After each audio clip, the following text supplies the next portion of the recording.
Bismillahirrahmanirrahim. Assalamualaikum warahmatullahi wabarakatuh. Semuanya selamat pagi ya. Kenapa saya selalu menyampaikan bahwa selamat pagi? Karena saya selalu membuat audio atau rekamannya ini adalah di pagi-pagi ya. Di pagi-pagi banget yang memang keadaannya adalah masih sepi gitu ya. Sehingga tidak ada suara atau ya noise-noise yang masuk. Pada pertemuan ketiga kemarin, kita sudah membahas mengenai antiemetik, terus obat untuk pengendali asam lambung. Hari ini di pertemuan keempat, ya tidak terasa cepat sekali sudah di pertemuan keempat, kita akan membahas obat untuk masih di masalah di saluran pencernaan, yaitu adalah ada obat diare dan konstipasi. Diare, mungkin semua orang sudah pernah namanya mengalami diare ya. Gitu. Terus kemudian konstipasi juga pasti. Hampir semua dari bayi biasanya juga mengalami konstipasi. Jadi semua pasti sudah pernah mengalami namanya diare dan konstipasi. Apalagi saat ini di masa transisi new normal ya, di mana warung-warung sudah mulai buka, kemudian yang tadinya sudah 3 bulan di rumah, tidak terasa loh kalian sudah 3 bulan di rumah, 3 bulan di rumah, terus kemudian setelah warung buka ya di transisi new normal ini, semuanya pengen makan di luar, ini harus hati-hati ya, karena bisa menyebabkan diare ataupun konstipasi. Diare, apa sih diare itu ya? Jangan dikira bahwa diare itu hanya BAB yang encer. Misalkan malamnya habis makan nasi goreng atau makan yang agak pedas, pasti paginya itu adalah BAB-nya encer. Terus heboh, saya tidak masuk kuliah karena habis diare. Ya, padahal itu hanya karena feses encer yang baru sekali. Buang air besar atau defekasi berbentuk cair atau juga setengah cair ya, dengan kandungan air dalam tinja lebih dari 200 gram atau 200 ml per 24 jam, ini disebut dengan diare. Atau yang lebih gampangnya lagi untuk mengatakan bahwa itu diare adalah buang air besar encer lebih dari 3 kali per hari tanpa atau disertai lendir dan darah. Jadi BAB yang encer yang sehari lebih dari 3 kali. Kalau cuma 1 kali, ya itu disebut bukan diare. Diare adalah lebih dari 3 kali. Baik itu hanya BAB yang encer, yang disertai lendir atau darah juga bisa. Ya disebut dengan diare. Kalau lendir atau darah berarti diarenya itu karena adanya infeksi. Sudah paham ya apa yang dimaksud dengan diare? Buang air besar atau defekasi yang lebih dari 3 kali, encer bentuknya. Diare ini adalah ada yang disebut dengan diare akut. Berlangsung kurang dari 14 hari. Dan pada anak-anak, diare akut ini adalah penyebab kematian utama. Jadi banyak anak-anak yang diare ya, diare akut ini bisa menyebabkan kematian. Jadi kita harus waspadai sekali pada anak-anak yang mengalami diare. Karena bisa terjadi namanya dehidrasi. Anak-anak kalau misalnya sudah diare, lambungnya atau pencernaannya merasa tidak enak, pasti dia tidak mau makan ataupun minum. Semuanya emoh, dia hanya rewel. Beda kalau dengan kita yang sudah dewasa, kalian dewasa saya tua maksudnya. Itu adalah walaupun diare masih ada ya, kalau mungkin makanan tidak masuk, tapi minum kan kita masih bisa masuk. Beda dengan anak-anak yang sama sekali tidak mau minum apa-apa, apalagi makan. Tapi sebaiknya pada saat diare tetap harus makan dan minum. Tapi makanlah atau minum yang tidak merangsang lambung, yang bisa menambah terjadinya diare. akut tadi berlangsung kurang dari 14 hari, kronik berlangsung lebih dari 15 hari, dan persisten berlangsung lebih dari 30 hari, mungkin karena suatu penyakit. Diare ini ada yang disebabkan infektif ataupun non-infektif. Infektif penyebabnya adalah infeksi, non-infektif adalah penyebabnya non-infeksi. Kemudian ada organik atau fungsional. Organik adalah ditemukan penyebab anatomik, bakteriologik, hormonal, atau toksikologik. Fungsional tidak ditemukan penyebab organik. Tadi berdasarkan etiologinya, ya diare ada yang infektif, ada non-infektif. Pada diare yang karena infeksi, ada infeksi yang namanya infeksi internal.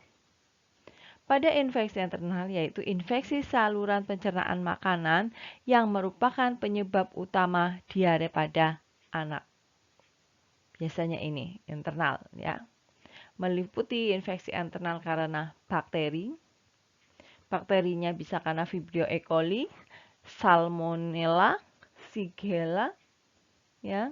Terus kemudian bisa karena infeksi virus, enterovirus, rotavirus, atau juga bisa karena infeksi parasit, yaitu ada cacing misalnya Ascaris, protozoa misalkan Entamuba maupun jamur Candida albicans.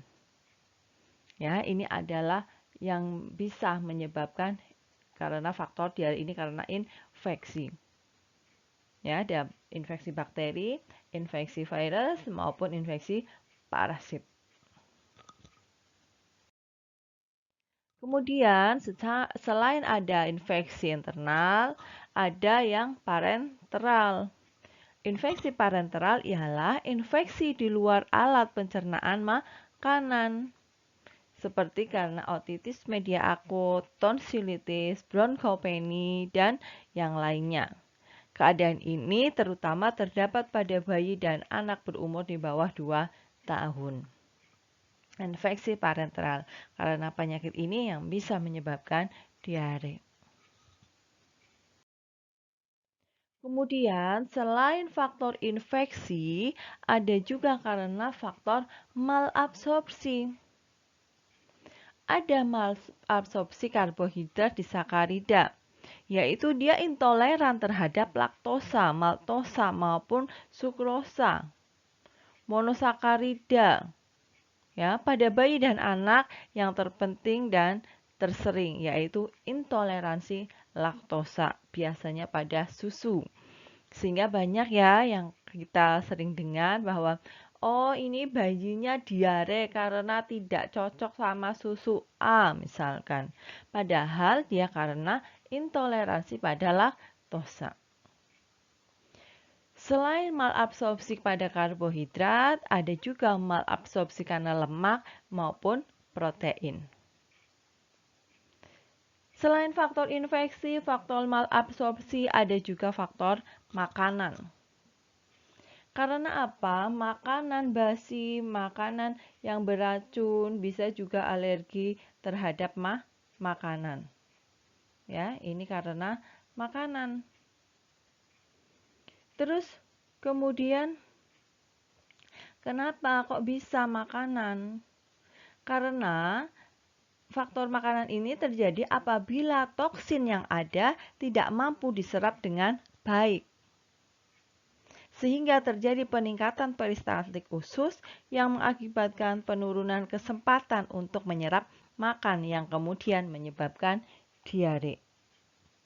Ya, jadi tidak mampu diserap ini si toksinnya dengan baik. Sehingga peningkatan peristaltik usus. Yang kesempatan menyerap makanannya itu berkurang. Yang akhirnya menyebabkan diare.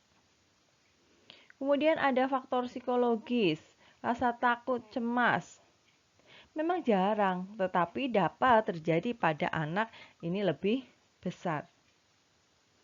Faktor psikologi ini dapat mempengaruhi terjadinya peningkatan peristaltik di usus. Kalau kita cemas, kita deg-degan, itu kan rasanya perut itu kayak kejang ya, kayak krewes-krewes. Gitu nggak? Kalau kalian deg-degan mau ujian lisan, mau ketemu dosen lisan gitu ya, biasanya itu agak deg-degan, akhirnya perutnya mules. Yang akan mempengaruhi proses penyerapan makanan yang dapat menyebabkan diare. Ya, jadi kita tahu yang kadang deg-degan takut itu ya, itu juga bisa sampai diare. Ya, jadi yang menyebabkan ada faktor infeksi, faktor malabsorpsi, faktor makanan maupun psikologi. Kemudian berdasarkan patogenesisnya.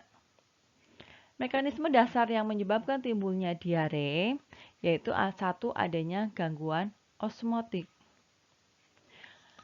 Akibat terdapatnya makanan atau zat yang tidak dapat diserap akan menyebabkan tekanan osmotik dalam rongga usus meningkat, sehingga terjadi pergeseran air dan elektrolit ke dalam rongga usus. Isi rongga usus yang berlebihan akan merangsang si usus untuk mengeluarkan sehingga timbullah namanya diare. Gangguan osmotik akibat terdapat makanan atau zat yang tidak dapat diserap menyebabkan tekanan osmotik di usus meningkat. Kemudian selain gangguan osmotik ada gangguan sekresi. Akibat terangsang oleh hal-hal tertentu misalnya adalah toksin, racun gitu ya, yang mungkin pada makanan, pada dinding usus akan terjadi peningkatan sekresi air dan elektrolit ke dalam rongga usus, dan selanjutnya timbul diare karena terdapat peningkatan isi rongga usus. Mekanismenya hampir sama ya. Kemudian yang selanjutnya ada gangguan motilitas. Usus hiperperistaltik akan mengakibatkan berkurangnya kesempatan usus untuk menyerap si makanan, sehingga akan timbul namanya diare. Peristaltik usus ini mengurangi kesempatan si usus untuk menyerap makanan. Sebaliknya, bila peristaltik usus menurun, akan mengakibatkan bakteri tumbuh berlebihan, selanjutnya timbul namanya diare juga. Ini adalah jika adanya gangguan motilitas, baik dipercepat maupun menurun. Paham ya? Kira-kira bisa diterima? Kemudian untuk penanganan diare, apa yang kalian minum kira-kira pada saat kalian diare? Jambu biji, Bu. Saya krewes-krewes, saya emut-emut, saya telen. Jambu biji. Oke. Memang jambu biji mempunyai kandungan yang juga bisa menghentikan namanya diare. Terus apalagi? Saya minum diapet, Bu. Oke, diapet. Apa sih kandungan diapet?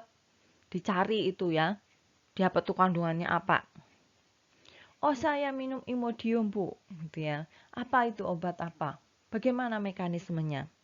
Dicari isinya. Pokoknya kalau kalian baca obat, dicari isi dari obat itu apa. Jangan hanya dihafalkan mereknya. Prinsip pengobatan diare adalah menggantikan cairan yang hilang dengan cairan yang mengandung elektrolit dan glukosa. Ya, ini adalah prinsipnya. Jadi yang karena diare kan habis ya, cairan-cairan di dalam tubuh kita habis. Yang ditakutkan ini adalah terjadinya dehidrasi. Jadi prinsip utama untuk mengatasi diare adalah mengganti cairan yang hilang. Rehidrasi sebagai prioritas utama pengobatan. Rehidrasi diberikan tujuannya untuk mengganti elektrolit yang keluar melalui feses. Larutan gula garam ini adalah cairan yang biasa diberikan. Contohnya adalah oralit. Oralit ini adalah salah satu jenis larutan gula garam sebagai rehidrasi. Jadi kalau ada yang diresepkan elektrolit, dia adalah sebagai rehidrasi untuk mengganti cairan yang hilang. Atau bisa bikin sendiri, dikutek garam dicampur gula, ya, menjadi larutan gula garam. Yang kedua, ada namanya dietetik atau pemberian makanan. Diare bukan berarti dia tidak makan, karena ada yang aku nggak mau makan lah gitu ya. Saya nggak mau, males makan. Takutnya kalau makan itu tambah krewes-krewes, tambah diare. Salah. Kalau perutnya ini tidak terisi makanan malah tambah sakit. Pemberian makanan disesuaikan dengan usia penderita. Pemberian makanan mengandung glukosa atau karbohidrat seperti air tajin, tepung beras, ini bisa untuk membantu memulihkan stamina. Karena apa? Biasanya orang diare lemes, yang si apa namanya energinya sepertinya hilang. Ini harus ditambah dengan karbohidrat yang mengandung glukosa dan karbohidrat, yaitu bisa air tajin maupun bubur tepung beras. Ini penanganan diare yang pertama, yaitu dengan rehidrasi dan dietetik. Selanjutnya kita bisa menggunakan obat, ya, obat-obatan. Yang pertama ada antibiotik. Antibiotik ini tidak diperlukan untuk mengatasi diare akut, kecuali penyebabnya jelas, ya, karena misalnya kolera, kampilobakter, karena bakteri. Jadi kalau diare itu tidak karena bakteri, tidak usah meminum antibiotik. Diare yang disebabkan oleh bakteri biasanya apa? BAB-nya bau seperti bau bakteri, terus kemudian kadang ada lendir atau berdarah, itu karena bakteri. Antibiotik dapat perlu diberikan bila terdapat penyakit penyerta seperti faringitis. Ini untuk faringitisnya ya. Kemudian selain antibiotik ya, untuk diare yang karena memang infeksi, bisa diberikan juga namanya obat absorben. Apa ini obat absorben? Ya, kira-kira bagaimana kerjanya si absorben ini?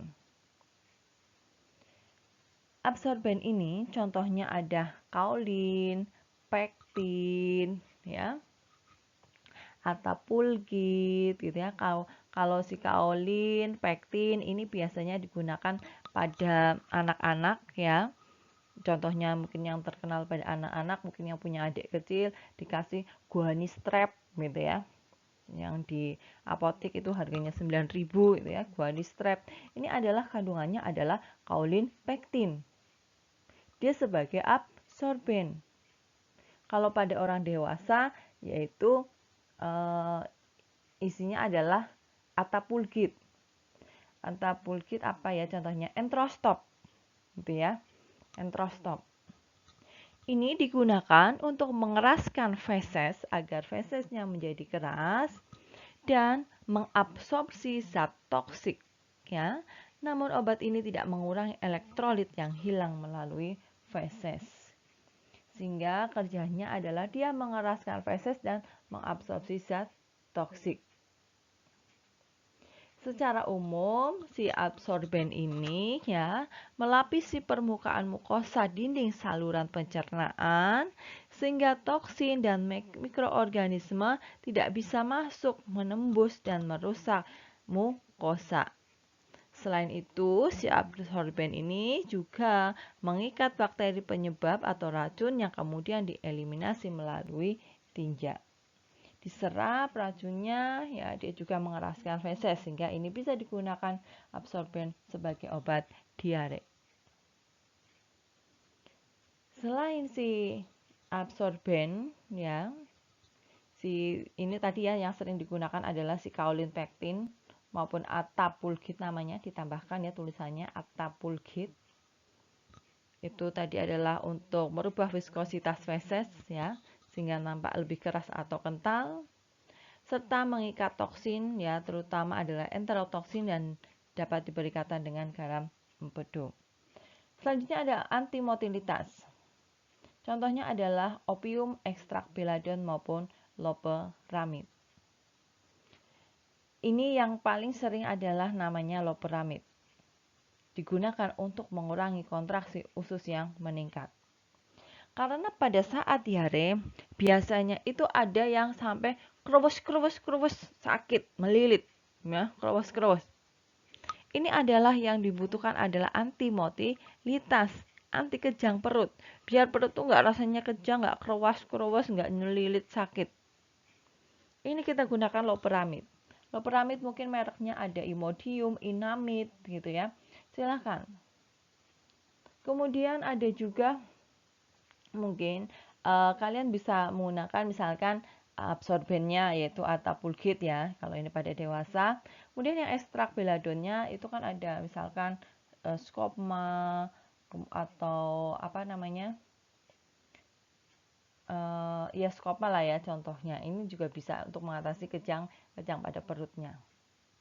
Ini adalah obat yang bisa digunakan untuk mengatasi diare. Tinggal merek-mereknya saja yang ada di pasaran, kalian cek ya merek-merek itu isinya yang mana.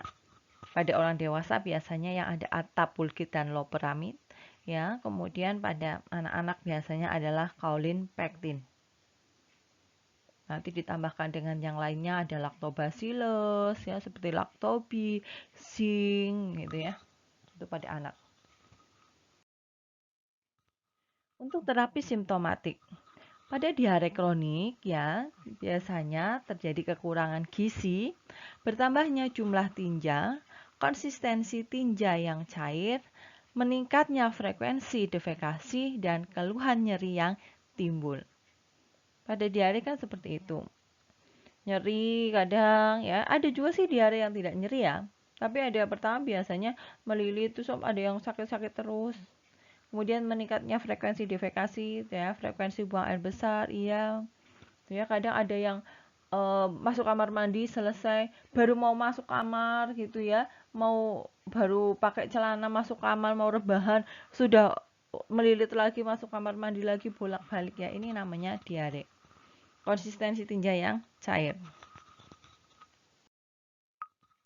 Terapi yang digunakan yaitu diare akut pada orang dewasa biasanya terjadinya singkat. Kadang sembuh sendiri, sehingga bisa dilakukan pengobatan sendiri. Bisa beli obat, minum teh pahit, ya, gitu, minum air hangat. Pertolongan medis membutuhkan pertolongan medis jika diare akutnya lebih dari 24 jam. Frekuensi BAP atau jumlah feses yang menetap. 24 jam sehari 7 kali, misalkan dalam 24 jam segitu gitu ya, banyak terus sekian gitu, BAB-nya cair. Ini membutuhkan pertolongan medis. Penanganan dimulai dari penanganan umum seperti hidrasi dan mengubah diet. Ya tadi minum larutan gula garam ya untuk rehidrasi dan mengubah dietnya, makan. Jangan nggak makan, harus makan. Tetapi makanannya adalah yang tidak merangsang lambung. Ya, tidak seperti sayur atau buah yang akan menjadikan malah tambah diare. Karena kan dia seratnya banyak, sehingga fesesnya malah menjadi lebih cair. Antibiotik empirik dan spesifik diberikan pada situasi-situasi tertentu saja. Jika diarenya memang karena infeksi, ya, baik infeksi bakteri, virus maupun parasit. Kalau infeksi bakteri tadi ya dikasih antibiotik misalkan. Contohnya karena tandanya adalah diarenya misalkan berlendir atau berdarah. Ini butuh antibiotik. Terapi terpenting hidrasi cairan. Pemberian cairan lebih disarankan per oral dengan cairan yang mengandung air, garam, dan gula. Kemudian, larutan hidrasi oral meningkatkan penyerapan air melalui stimulasi transport natrium dan gula di usus. Terapi ini sangat efektif untuk memperbaiki dehidrasi dan konsekuensinya.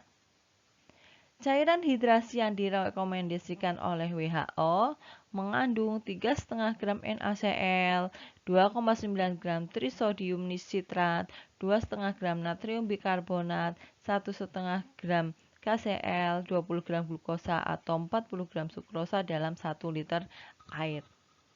Ya, biasanya itu ada Oralit gitu ya. Terus mereknya apa lagi itu ya? Itu ada. Atau kita membuat larutan gula garam sendiri boleh.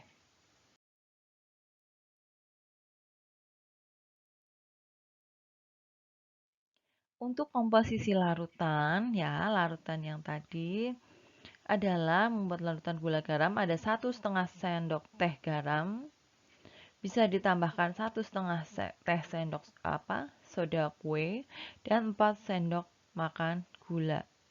ke dalam 1 liter air ya. Ini tidak usah menggunakan soda kue, bisa menggunakan garam dan gula. 1,5 sendok teh garam, 4 sendok makan gula, kemudian dilarutkan dalam 1 liter air. Larutan pengganti ion tubuh seperti contohnya ada Sipokari, ini adalah tidak dapat menggantikan cairan hidrasi oral ya. Tetap menggunakan larutan gula garam walaupun Sipokari bisa diminum. Jus buah encer atau minuman ringan yang seperti soft drink berperasa ditambah dengan biskuit kering bergaram, tambah sup atau kuah daging dapat memenuhi kebutuhan cairan dan garam pada penderita diare akut ringan. Ya, ini adalah untuk mengganti rehidrasinya ya, minum sup, kemudian minum jus, tapi jangan sering ya jusnya tadi. Takutnya jusnya juga milih-milih, jangan yang merangsang ya, jangan yang membuat kecut gitu, dan merangsang. Kemudian belum ada alat diagnostik cepat untuk menilai agen penyebab infeksi, sehingga terapi diberikan secara empirik pada awal penanganan pasien. Karena adanya infeksi atau tidak nanti kita ketahui dari hasil lab. Penggunaan antibiotik, ini menyebabkan resistensi antibiotik meningkat. Antibiotik mengeradikasi flora normal sehingga superinfeksi meningkat. Sehingga pertimbangkan manfaat dan konsekuensi yang mungkin terjadi. Jadi jangan tiba-tiba begitu diare langsung membeli antibiotik. Untung saja sekarang antibiotik susah untuk didapatkan di apotek, harus dengan resep dokter. Untuk terapi travelers diare adalah menggunakan fluoroquinolone. Golongan trimetropin dan sulfamethoxazole merupakan terapi terpilih untuk anak-anak ya, antibiotik untuk diare, yaitu ada trimetropin dan sulfamethoxazole. Pemberian antibiotik secara empirik ya. Orang yang bisa mendapatkan antibiotik secara empirik ya, ini adalah pada travelers diare, pada orang diare yang lebih dari 10 hari, diare dengan demam, diare sedang sampai berat, diare yang bercampur darah, atau leukosit fesesnya memang positif mengandung bakteri. Ya, ini bisa diberikan antibiotik. Biasanya diare demam ya, diare lebih dari 10 hari ini terjadi pada anak-anak, sehingga saya sampaikan tadi anak-anak penyebab kematian utamanya adalah diare. Karena kan masih anak-anak, biasanya apa yang ada di depannya langsung dimplok ya, dimakan gitu. Isinya koloh-koloh padahal tangannya nggak tahu habis main di mana. Itu perlu diperhatikan. Cuci tangan dapat memberikan hasil yang sama baik tanpa meningkatkan kemungkinan resistensi antibiotik. Ya, ini cuci tangan. Nah, sekarang sebenarnya di masa karena adanya si COVID ya, ini membuat kita menjadi sebenarnya bagus ya selalu cuci tangan gitu ya, kemana-mana pakai masker, jadi terhindar dari penyakit yang apapun itu, yang terutama yang melalui saluran pernafasan. Kemudian terapi simptomatiknya yaitu bisa menggunakan tadi loperamid ya sebagai anti motilitas ya, cara kerjanya ya untuk mengurangi rasa sekresi kejang di perutnya. Kemudian ada si dipenoksilat, ada si bismut ya. Bismut tadi adalah sebagai karboadsorben ya. Terus kemudian ada lagi probiotik ya. Probiotik adalah suplemen mikrobial hidup. Probiotik itu Lactobie gitu ya, mungkin ya yang mereknya itu. Kemudian absorben adalah suatu agen yang tidak diabsorpsi tetapi berikatan dengan air. Absorben ini akan mengurangi kandungan air feses pada diare akut ya. Tadi absorbennya ada antapulkit ataupun kaolin pektin. Nutrisi yang baik, asupan cairan cukup. Puasa hanya disarankan jika diare akut disertai dengan mual muntah. Jadi jika tidak ya tetap makan biasa, jangan stop makan karena takut perutnya sakit ya, karena tidak makan malah bertambah sakit. Bisa diterima ya untuk diare ya, nanti dibaca-baca lagi untuk diare ya, dengarkan slide-nya, terus kemudian dipahami. Jangan slide-nya tidak didengarkan ya, karena saya sudah sampai ngantuk-ngantuk rekaman di tengah malam, malah kalian tidak mendengarkan. Walaupun suara saya tidak merdu, suara saya tidak bagus, tolong tetap untuk didengarkan. Karena kalau suara saya bagus, merdu, saya mungkin sudah jadi artis, jadi penyanyi ya, bukan jadi dosen. Gitu. Jadi mohon untuk dimaklumi. Untuk selanjutnya, selain diare, jadi obat diare tadi jangan lupa ya dihafalkan. Yang pertama adalah dengan rehidrasi dan dietetik ya. Itu adalah cara pertama. Kemudian setelah itu bisa menggunakan obat-obatan ya. Obat-obatannya yaitu bisa ada yang sebagai absorben, yaitu menyerap racun dan juga mengentalkan feses, ada kaolin, pektin, atapulgit, bismut, terus kemudian ada antimotilitas, yaitu seperti loperamid ya. Tambahan yang lainnya ada probiotik, kemudian ada zinc ya, ini pada anak-anak. Selanjutnya adalah konstipasi. Konstipasi adalah lawannya diare, kebalikannya. Kalau diare pengennya BAB terus, kalau konstipasi bingung ya, nggak bisa diare. Konstipasi atau yang sering kita kenal dengan namanya sembelit adalah suatu keadaan di mana seseorang mengalami kesulitan buang air besar atau jarang buang air besar. Konstipasi akut dimulai secara tiba-tiba dan tampak dengan jelas. Konstipasi menahun atau kronik, kapan mulainya tidak jelas dan menetap selama beberapa bulan atau tahun.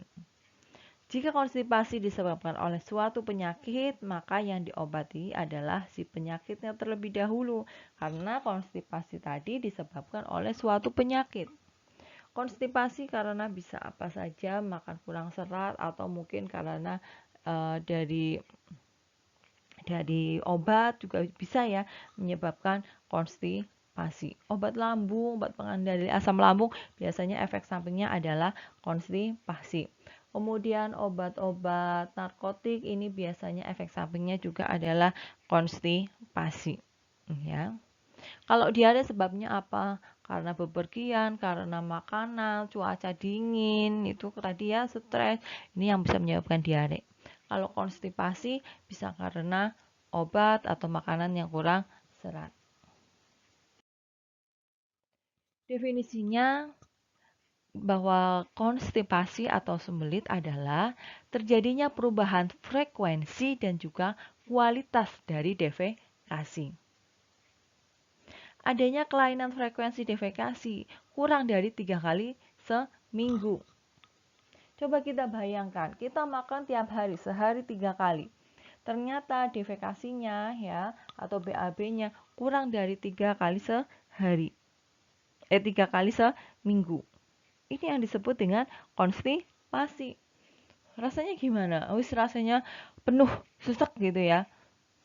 Bebeh gitu ya, apa namanya? Penuh lah gitu. Kemudian adanya kelainan kualitas defekasi. Pada saat defekasi ini terjadi rasa nyeri atau tidak puas saat defekasi. Kemudian sampai ngejan-ngejan, kemudian terjadi keterlambatan pengosongan di kolon. Jadi adanya perubahan frekuensi maupun kualitas. Menjadi berkurang frekuensinya, kurang dari 3 kali seminggu. Kualitasnya nggak plong gitu rasanya, ya habis defekasi. Karena dia rasanya nyeri, rasanya tidak puas, biasanya sedikit-sedikit ya, itu nggak usah dibayangkan ya. Kemudian sampai ngeden-ngeden, keluarnya sedikit. Kemudian adanya feses keras dengan berat kurang dari 35 gram setiap defekasi, nggak usah ditimbang ya.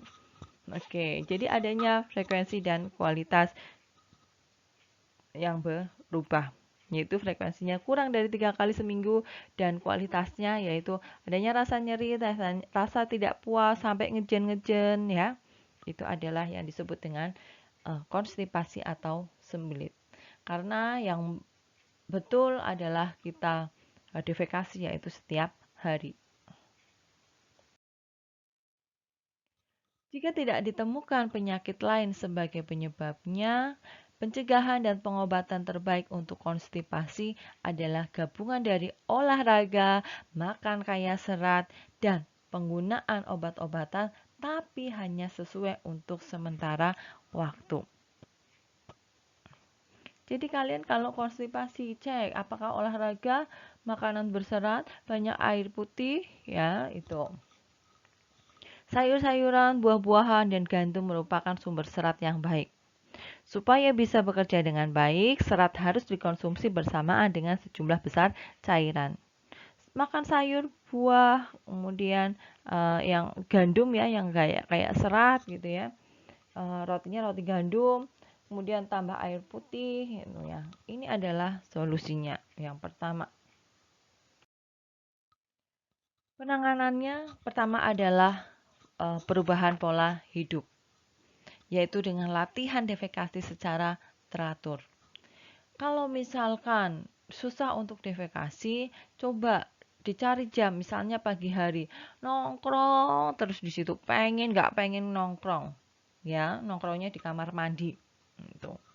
Nanti kan lama-lama juga pengen defekasi. Setiap pagi misalkan, ya senyamannya yang kalian tuh, apakah mau tidur malam atau pagi. Kemudian olahraga, diet makanan dan minuman. Kemudian pada fase kedua yaitu ada obat-obatan. Yang digunakan adalah obat laksatif atau pencahat, obat non-laksatif maupun terapi psikologi. Obat laksatif. Obat laksatif ini dikontraindikasikan untuk obstruksi usus. Kemudian pada nyeri abdomen yang belum terdiagnosa dan feses yang keras menghalangi jalan keluar feses.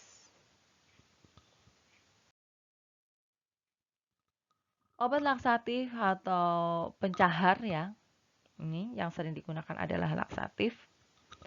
Obat-obat pencahar, banyak orang yang menggunakan obat pencahar seperti laksatif, purgatif, atau epirin untuk menghilangkan konstipasi. Beberapa obat aman digunakan dalam jangka waktu lama. Obat lainnya hanya boleh digunakan sesekali. Beberapa obat digunakan untuk mencegah konstipasi. Obat lainnya adalah digunakan untuk mengobati konstipasi. Kan ada ya, misalkan apa itu Vegeta, itu adalah untuk mencegah konstipasi. Ya, dia karena kayak serat. Tapi ada yang untuk mengobati ya, misalkan si Bisakodil memang dialah laksatif, itu untuk mengobati. Obat pencahar adalah makanan, senyawa, atau obat-obat yang diambil untuk mendorong gerakan usus atau mengendurkan stool. Ya, ini adalah yang paling sering digunakan untuk mengobati sembelit. Iya, bagaimana caranya adalah mendorong si usus dan mengendurkan stoolnya, ataupun memberikan feses yang lembek sehingga nanti bisa keluar, didorong keluar, yaitu mendorong gerakan usus biar cepat ke bawah pengosongan. Nah, nanti kan jadinya BAB. Stimulan tertentu, pelemas dan garam pencahar digunakan untuk mengosongkan usus besar ke dubur. Pengosongan langsung lambung, usus kosong langsung ke dubur. Dan digunakan dalam pemeriksaan usus serta dapat dilengkapi dengan enema dalam keadaan tersebut. Obat pencahar yang dengan dosis tinggi ini akan menyebabkan diare. Ya, ini kan obat konstipasi, ya biar BAB. Tapi kalau kebanyakan malah menjadikan diare. Kerja obat pencahar untuk mempercepat penghapusan sisa makanan yang belum dicerna dalam usus besar dan usus halus. Ada beberapa jenis obat pencahar. Terdiri lebih dari satu jenis bahan aktif untuk menghasilkan kombinasi dari efek tersebut. Bentuknya biasanya obat pencahar ini adalah ada yang bentukan oral, ada yang bentukan supositoria. Ya, itu mungkin yang ada di pasaran apa sih apa yang kalian tahu, dulkolak gitu ya, misalkan dulkolak, mikrolak gitu, dulkolak tablet, dulkolak soap, mikrolak soap gitu ya, pembentukan enema, mikrolak. Golongan obat pencahar yang biasa digunakan ada 5, yaitu ada bulking agent, pelunak tinja, minyak mineral, bahan osmotik, dan pencahar perangsang. Akan kita bahas satu-satu obat-obat ini. Pertama adalah bulking agent. Ya. Tadi adalah pelunak tinja ya, bulking agent. Tempat aksinya adalah di usus kecil dan besar dengan onset 12 sampai 72 jam. Bulking agent contohnya adalah gandum psyllium, ya dulu adalah metamucil obatnya, kalsium polikarbofil dan metilselulosa. Ini adalah bisa digunakan untuk menambah serat pada tinja. Menambah si serat pada tinja ya. Kalau serat tinjanya berserat, otomatis dia akan lebih lembek sehingga mudah untuk dibuang ke dubur menjadi BAB gitu. Si bulking agent, tapi ini memang sekarang sediaannya sudah tidak ada di pasaran ya, jarang maksudnya di pasaran yang sebagai bulking agent. Mekanismenya adalah mempertahankan stool yang lebih besar, mempertahankan lebih banyak air, membentuk emollient gel sehingga mudah bagi peristaltik untuk memindahkan, atau penambahan serat ini akan merangsang kontraksi alami usus dan tinja yang berserat lebih lunak dan lebih mudah dikeluarkan. Ya, intinya adalah menambahkan serat pada tinja sehingga dia menjadi lunak dan mudah untuk dikeluarkan. Ini adalah cara kerja dari bulking agent. Contohnya psyllium. Bulking agent bekerja perlahan dan merupakan obat yang paling aman untuk merangsang buang air besar secara teratur. Pada mulanya diberikan dalam jumlah kecil, dosisnya ditingkatkan secara bertahap sampai dicapai keteraturan dalam buang air besar. Orang yang menggunakan bahan ini harus selalu minum banyak cairan. Terus kemudian ada surfaktan. Tadi si bulking agent pembentuk massa, yang surfaktan ini yang pelunak tinja. Kerjanya sama di usus kecil dan besar. Kemudian offsetnya 12 sampai 72 jam. Contoh obatnya adalah Docusat. Ya, dapat diserap oleh tinja. Sebenarnya bahan ini adalah deterjen yang menurunkan tegangan permukaan dari tinja, sehingga memungkinkan air menembus tinja dengan mudah dan menjadikannya lebih lembek. Peningkatan jumlah serat ini akan merangsang terjadinya kontraksi alami dari usus besar dan membantu melunakkan tinja sehingga lebih mudah dikeluarkan dari tubuh. Ya, hampir mirip, kerjanya adalah sebagai pelunak tinja dengan menambahkan serat. Ya. Kalau tadi yang bulking agent menambah serat iya, mengendurkan stool iya, ya, sehingga tinja mudah melunak. Kalau melunak gampang dikeluarkan, nggak keras gitu ya. Selain ada bulking agent, pelunak tinja atau surfaktan, ada juga minyak mineral, emollient. Kita sudah bisa membayangkan minyak. Oh ya, minyak ini melapisi si tinja. Berarti dia kalau minyak kan mudah turun, glosor gitu ya, sehingga mudah menggampang BAB. Apakah iya? Kita lihat. Tempat aksinya kalau minyak mineral ini adalah beda dengan si bulking agent maupun surfaktan di usus, tapi ini adalah di kolon. Onsetnya hanya 6 sampai 8 jam.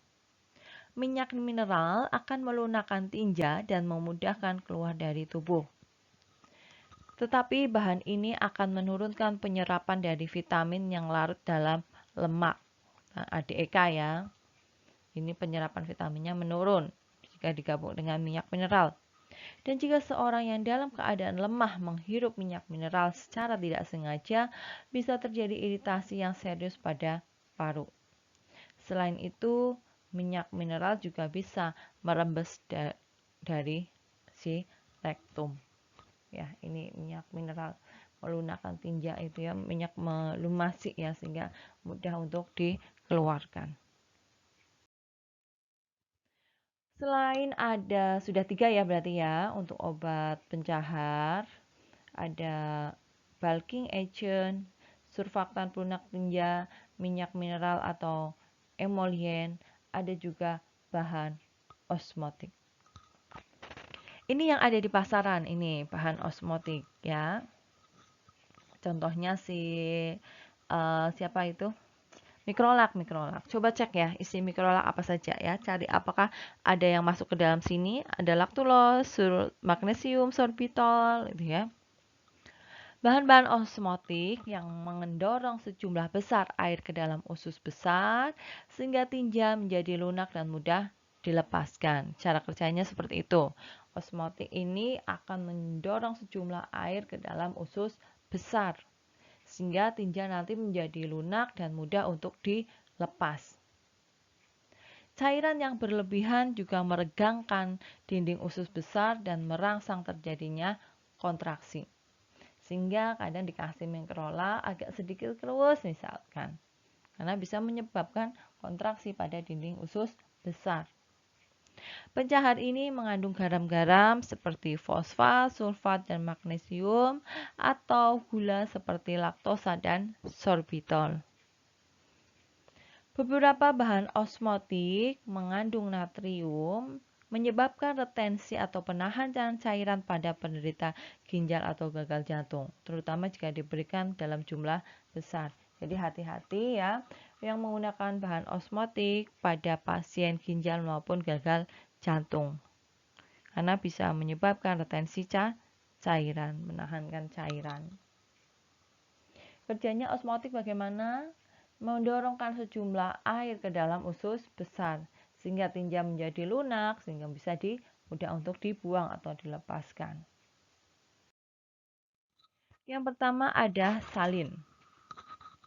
Garam-garam yang tidak diabsorpsi yang secara osmotik menahan air di dalam lumen kolon dan meningkatkan motilitas kolon dengan cara mengeluarkan kolesistokinin ya, yang merangsang pergerakan usus serta retensi air dan elektrolit. Misalnya ada magnesium sulfat, magnesium oksida, magnesium sitrat maupun natrium sitrat maupun natrium sulfat ya. Contoh cek ini contohnya ada di dalam si mikrolak. Tempat aksinya adalah usus kecil dan besar, onsetnya setengah sampai 6 jam. Contohnya adalah natrium fosfat, sitrat magnesium, magnesium hidroksida maupun magnesium sulfat. Kemudian selain ada salin, ada juga zat hiperosmotik. Hiperosmotik contohnya adalah tempat kerjanya ini di kolon dengan waktu onsetnya adalah setengah sampai 3 jam. Contohnya ada gliserin suppositoria, sorbitol, laktulosa maupun PEG, polyethylene glycol. Laktulosa ini juga ada ya, laktulosa. Biasanya pada anak-anak yang mengalami konstipasi ini juga bisa diberikan namanya laktulosa. Ya, ada dulcolaktol, itu isinya adalah laktulosa. Itu pada anak, sirup juga bisa, ada laktulosa sirup aja bisa. Laktulosa bekerja dengan efek osmotik yang akan menyimpan air dalam usus sehingga akan menurunkan pH kolon dan meningkatkan si peristaltik. Gliserin suppositoria bekerja sebagian besar oleh tindakan hiperosmotik, tetapi juga dalam persiapan natrium stearat menyebabkan iritasi lokal untuk usus besar.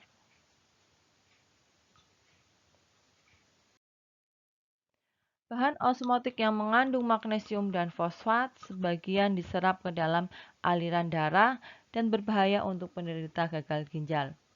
Pencahar ini umumnya bekerja dalam 3 jam dan lebih baik digunakan sebagai pengobatan daripada pencegahan. Bahan ini digunakan untuk mengosongkan usus sebelum pemeriksaan ronsen dan saluran pencernaan sebelum kolonoskopi. Kalau untuk pencegahan, sebaiknya kalian hanya minum air putih, olahraga, dan diet pada makanan maupun minuman.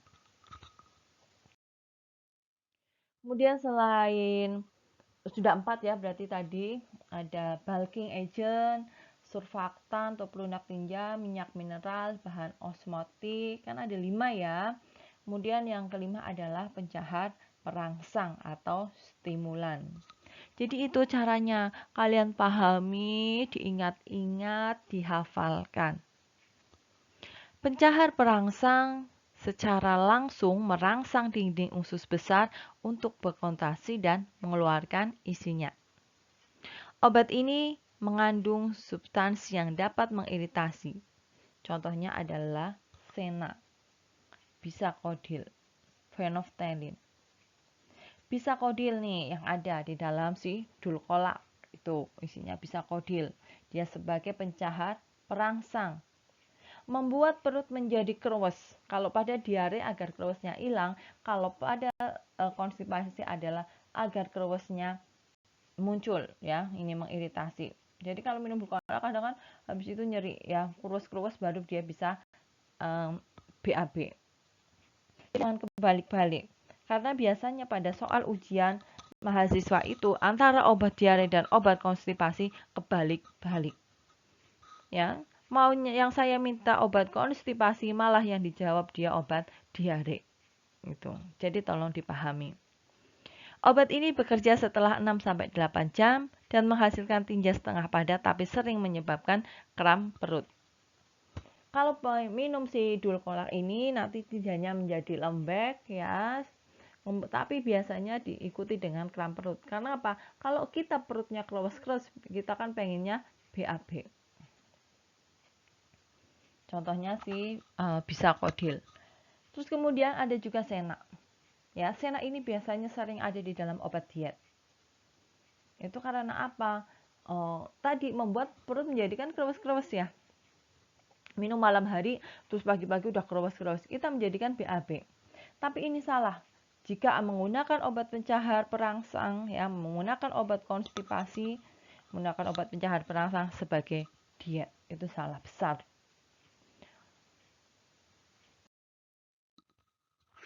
Dalam bentuk supositoria, yaitu yang melalui dubur ya, dimasukkan melalui dubur, ini kerjanya dia cepat ya, 15 sampai 60 menit saja. Biasanya 15 menit juga sudah bereaksi. Beda dengan yang menggunakan tablet memang agak lama. Penggunaan jangka panjang dapat menyebabkan kerusakan usus besar. Nih, karena ngomong dari tadi ya.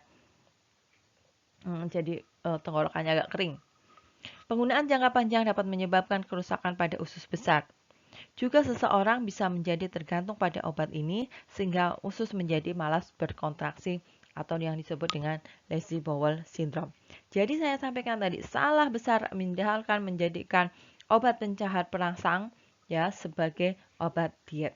Karena saya pernah menemukan tiap hari kok dia minumnya beli dulkolak. Ini untuk apa? Ternyata obat diet. Dia berpikir dengan tiap hari minum pencahar perangsang kan otomatis dia menjadi BAB. BAB-nya menjadi lancar.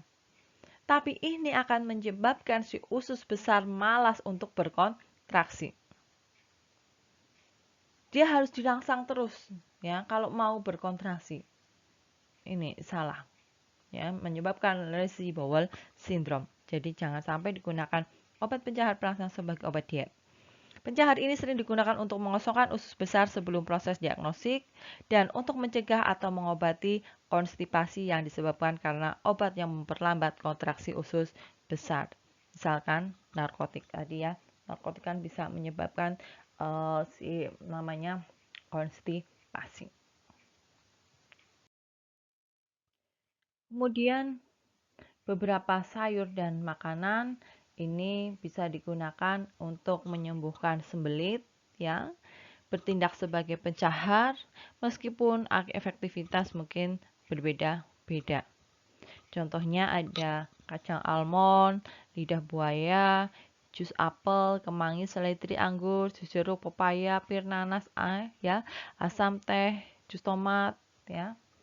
Pokoknya minum makan makanan yang buah, sayur, air putih yang kaya akan serat sehingga tidak terjadi konstipasi.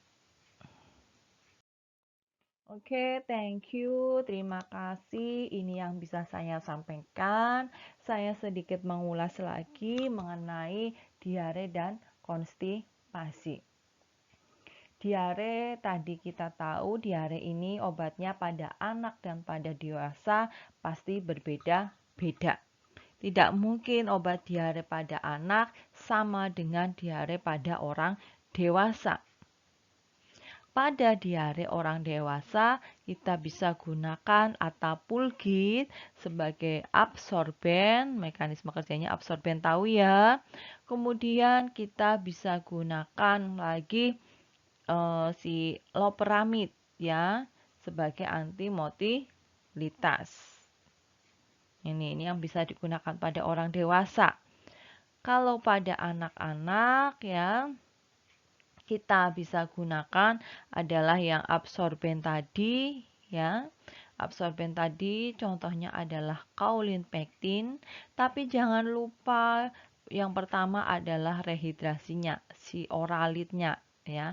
Ini tetap ya kita bisa gunakan satu larutan gula garam sendiri, 1,5 sendok teh garam, terus kemudian 4 sendok gula dilarutkan dalam 1 liter air. Ini pertama sebagai larutan ya, larutan untuk rehidrasi, kemudian menggunakan absorben ya, kaolin pektin, menggunakan probiotik ya, lactobacillus itu contohnya apa sih, lactobi gitu ya misalkan. Terus kemudian menggunakan zinc ya. Zinc ini adalah untuk mencegah agar tidak sering diare lagi, mencegah kekambuhan pada diare. Ya, ini yang bisa digunakan pada anak.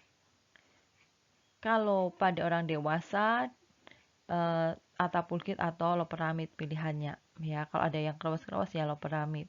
Walaupun pilihan pertamanya adalah first line-nya adalah si Attapulgite.